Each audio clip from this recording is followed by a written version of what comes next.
भारत और अमेरिका के बीच डेयरी उत्पादों के व्यापार को लेकर लंबे समय से खींचतान जारी है। ताजा विवाद का केंद्र बना है तथाकथित नॉनवेज मिल्क, जिसे भारत धार्मिक और सांस्कृतिक आधार पर स्वीकार करने से बचता है। भारत दुनिया का सबसे बड़ा दूध उत्पादक देश है और यहाँ की डेयरी व्यवस्था छोटे किसानों और सहकारी समितियों पर आधारित है। अमूल, पराग, मदर डेयरी जैसी संस्थाएं न केवल ग्रामीण अर्थव्यवस्था की रीढ़ है बल्कि करोड़ों परिवारों की आजीविका का साधन भी है। यही कारण है कि भारत डेयरी उत्पादों के आयात पर ऊंचे शुल्क और सख्त पाबंदियां लगाता है। दूसरी ओर अमेरिका डेयरी उत्पादों का बड़ा निर्यातक है। वहां की इंडस्ट्री बड़े पैमाने पर संचालित होती है और दूध उत्पादन में मवेशियों को ऐसा चारा भी दिया जाता है जिसमें पशु आधारित तत्व शामिल रहते हैं। भारतीय मानकों और उपभोक्ता भावनाओं के अनुसार ऐसा दूध वेज श्रेणी में नहीं आता। इसी वजह से इसे नॉन वेज मिल्क कहा जाता है।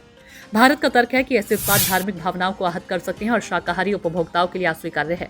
यही वजह है कि भारत अमेरिकी डेयरी उत्पादों को अपने बाजार में खुली छूट देने से बचता है। अमेरिका इस पर आपत्ति जताता है और इससे व्यापारिक अवरोध करार देता है। विशेषज्ञों का कहना है कि ये मसला केवल धार्मिक भावनाओं से जुड़ा नहीं बल्कि सीधा आर्थिक महत्व भी रखता है।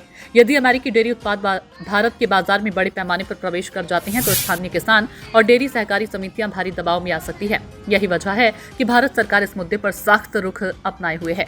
विश्व व्यापार संगठन में भी कई बार ये मामला उठ चुका है, लेकिन अभी तक कोई ठोस समाधान नहीं निकल पाया।